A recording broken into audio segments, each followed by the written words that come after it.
నేను అల్లు గారితో వర్క్ చేశాను పుష్పలో, such a nice guy. And Bheemla నాయక్లో నేను 30 days పవర్ స్టార్ని చూసాను దగ్గరగా. He's a wonderful. ఇప్పుడు మనం ఏదైతే చూస్తున్నామో seize the ship, he's that. Seize the ship movie వస్తుంది అనుకుంటున్నారా? వస్తుంది డెఫినెట్లీ. నోట్ చేశారు, అది బ్లాక్ చేయించారంట కదా నేమ్? అది నాకు ఐడియా లేదు. ఆల్రెడీ బుక్ చేశారంట. అవునా? అవును. అది ఐడియా లేదు కానీ నేను ఏదైతే 30 days భీమ్లా నాయక్ షూట్ లో చూసానో ఆయన డిప్యూటీ సీఎం గా ఇప్పుడు మేము అదే చూస్తున్నాం. అంటే సెట్ లో ఎలా ఉండేవారు అంటే ఆన్ టైం ఉంటారు ఆయన. 8 o'clock ఆయన సెట్ లో ఉంటారు ఆయన with makeup. Pawan Kalyan 8 o'clock వచ్చేస్తారు ఆయన. 8 o'clock వచ్చేసి సీన్స్ జరుగుతుంటే చేస్తుంటే, మరి ఎక్కువ గ్యాప్ ఉందంటే వెళ్ళొస్తారేమో కానీ కొంచెం ఒక 1/2 hour అటు, లేదంటే సెట్లోనే ఉంటారు ఆయన. అక్కడ ఒక 4 చక్కటి చైర్స్ ఉంటాయి, చైర్స్ ఉంటాయి.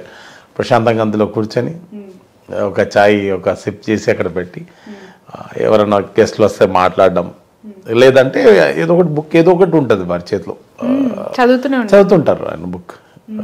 Book reading.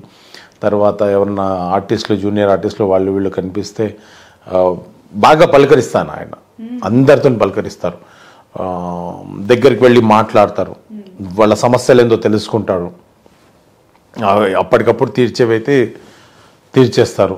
అంటే ఈ సినిమాలో చేసిన వాళ్ళే కాకుండా మూవీ ఇండస్ట్రీకి సంబంధించి ఎవరైనా వస్తే అంటారా? అండ్ సినిమా ఇండస్ట్రీలో మేము భీమ్లా నాయక్ చేసినప్పుడు 30 days చూసాం కదా, ఆయన జనాల మనిషి అండి. అతను జనాల మధ్యలో ఉండే వ్యక్తి వారు.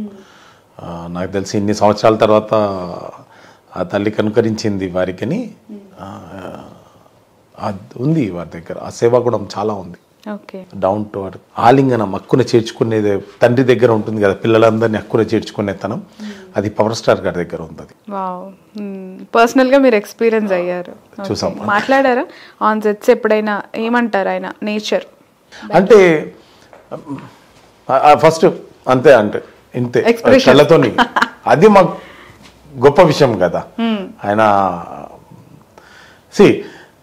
మనసులో ఉన్నది ఎక్స్ప్రెస్ చేయడానికి దగ్గరికి వెళ్ళి మాట్లాడి అంత చేయాల్సిన అవసరం లేదు కదా. ఇట్లా అంటే సరిపోద్ది కదా, నమస్తే పెట్టినట్టే కదా. నమస్కారం, ప్రతి నమస్కారం సంస్కారం, అది మేము అట్లాగో పెడతాం. అది పవన్ కళ్యాణ్ గారు చూసుకుంటారు. రైట్, సెట్స్ లో చూసారు కదా పవన్ కళ్యాణ్. ఇప్పుడు పొలిటికల్ గా ఆయన చూస్తున్నారు కదా రోజు టీవీలో. మొన్న షీజ్ ద షిప్ ఇన్సిడెంట్, ఆ తర్వాత ఆయన తీసుకుంటున్న బంగ్లాదేశ్ హిందువుల మీద. అవును, ఎలా ఉంది మీకు? సినిమా హీరోగా బాగా కనెక్ట్ అవుతున్నారా పొలిటీషియన్ గానా? యాక్చువల్లీ నాకు బంగారం వరకు, సినిమా బంగారం వరకు పవర్ స్టార్ అంటే అసలు చాలా అభిమానం, చాలా ఇష్టం ఉండేది. మా ఫ్యాన్ ఆఫ్ పవర్ స్టార్. బంగారం సినిమా తర్వాత నేను చిన్నగా నేను డిస్కనెక్ట్ అయిపోయాను. సినిమాలు ఏవో వస్తున్నాయి అన్నట్టుగా అయిపోయాను.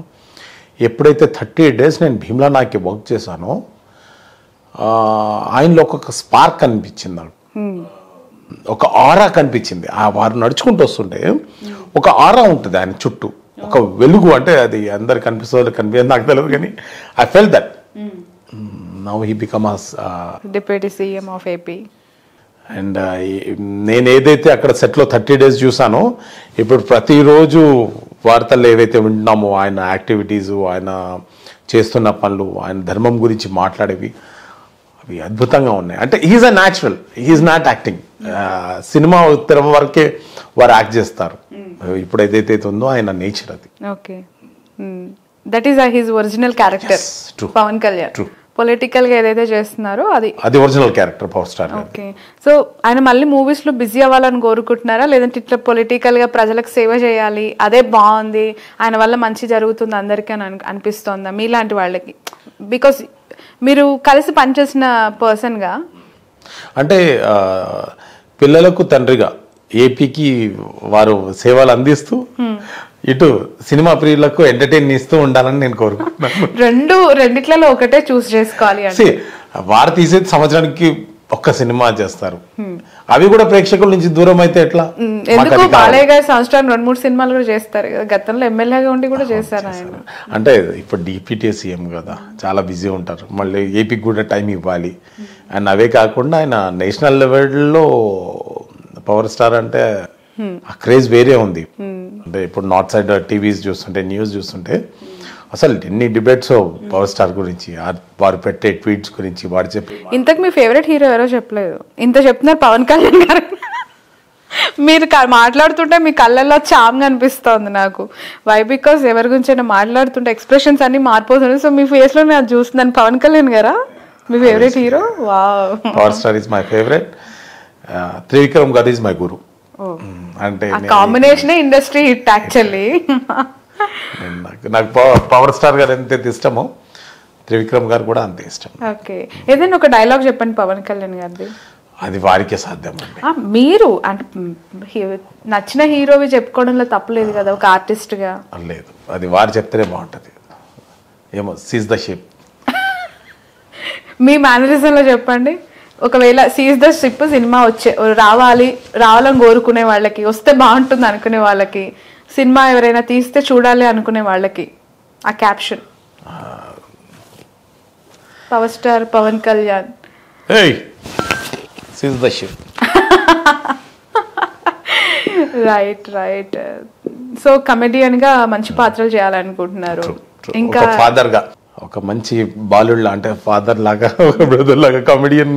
బట్ నిజంగా మీకు ఫాదర్ రోల్ కమెడియన్ కాదండి, villain characters, rugged look villain characters the ultimate ఉంటాయి అనిపిస్తుంది నాకు. ఎందుకంటే you deserve it. Me face లో, మీ కట్అవుట్ లో మాకు అవి అనిపిస్తూ ఉన్నాయి. నాకు అనిపిస్తుంది అండి, నాకు బాలకృష్ణ గారి ఆపోజిట్ చేయాలని, చిరు గారితో వర్క్ చేయాలని, పవర్ స్టార్ గారి ఆపోజిట్ చేయాలని, నాగార్జున గారికి ఆపోజిట్ చేయాలని నాకు కూడా ఉంటుంది మనసులో. కానీ ఆ టైం ఎప్పుడు వస్తుందో తెలియదండి. Really I'm eagerly waiting for that moment. ఖచ్చితంగా ఈ బిట్స్ మాత్రం చూస్తే 100% మీకు అవకాశాలు వస్తాయని నేను మనస్ఫూర్తిగా కోరుకుంటున్నాను. And we bless them, we wish you all the best. Yogi garu ఖచ్చితంగా అద్భుతమైన పాత్రలు, మీరు అనుకున్న టాప్ మోస్ట్ హీరోస్తో మంచి రోల్స్ పడాలి, మీ లైఫ్ ఇంకా ఇండస్ట్రీలో అద్భుతంగా కొనసాగాలి. Wishing you all success. ఇలాంటి సినిమాలు ఇంకా ఇంకా చేస్తూనే ఉండాలి. మీరు ఎప్పుడు బిజీగా ఉండాలి. కాల్ చేస్తే నా స్కెడ్యూల్ లేదండి, నేను బిజీగా ఉన్నాను అని చెప్పాలి మీరు. థ్యాంక్ యూ అండి, థ్యాంక్ యూ సో మచ్ రావణి గారు. కానీ మీరు పిలిస్తే మాత్రం నేను వాలిపోతానండి ఆ ఇంటర్వ్యూకి. Thank you so much. Thanks a lot. Almost 10 years and above మన పరిచయం. మీరు ఇండస్ట్రీలో అలా ఎదుగుతూ ఉన్నారు, మంచి మంచి క్యారెక్టర్స్ చేస్తూ ఉన్నారు. యాజ్ ఎ జర్నలిస్ట్ నేను చూసి ఆనందిస్తూ ఉన్నాను.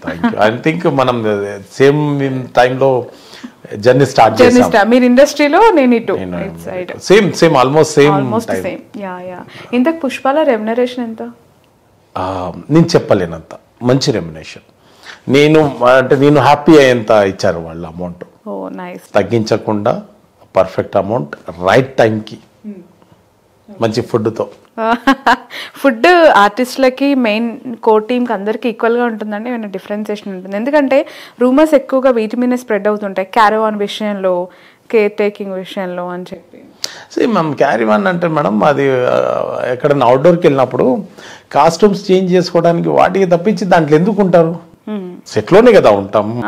వేరే సీన్ తీస్తున్నప్పుడు కొంచెం క్యారీవాన్లో ఉంటాం, కానీ ఎక్కువసేపు కూడా క్యారీవాన్లో ఉండలేము మేడం. బయట తిరగడము, కూర్చోవడము, ఒకవేళ అది అవుట్డోర్లో చేస్తుంటే ఇబ్బందిగా ఉంటే తప్పించి అది పెద్దగా యూజ్ ఏముంటుంది క్యారీవాన్తో. ఫుడ్ బాగుంటుంది మేడం, అందరికి బాగానే ఉంటుంది మేడం. మనిషికి ఏం కావాలి మేడం? ఒక పప్పు, ఒక సాంబారు, ఒక కూర, ఒక పచ్చడి, పెరుగు, అంతకంటే ఏం కావాలి చెప్పండి? బాగుంటుందా ఫుడ్? ఫుడ్ బాగుంటుంది మేడం. ప్రభాస్ గారు బాగా ఫుడ్ అందరికి సెట్లో పెడతారు అని అంటూ ఉంటారు కదా, సలార్ టైంలో మీకు అలాంటి ఎక్స్పీరియన్స్ ఏమైనా ఉందా? ఆయన చూసుకోవడం సలార్లో డిఫరెంట్గా అనిపించింది. ఫుడ్ అంటే కొంచెం నార్త్ టచ్ అయింది ఫుడ్, ఫీల్ అయితే వచ్చింది నాకు. మన మిగతా సినిమాలకు మొత్తం మన తెలుగు వంటకాలే ఉంటాయి, దాంట్లో కొంచెం కన్నడ ఫ్లేవర్ ఫుడ్ ఫీల్ అయ్యాను నేను. ఆయన బాగా పెడతారు Kannada and north Mumbai food లాగా కొంచెం ఫీల్ అయ్యాను. ఆ ఫుడ్ బాగుంటుంది. ప్రభాస్ గారి గురించి ఒక మాటలో చెప్పాలంటే ఏం చెప్తారు? డార్లింగ్, అందరికి తెలిసిందే. అంటే నేను వినడమే తప్పించి ఒకసారి చూసాను నేను వారిని, వారితో ఎక్కువ జర్నీ లేదు.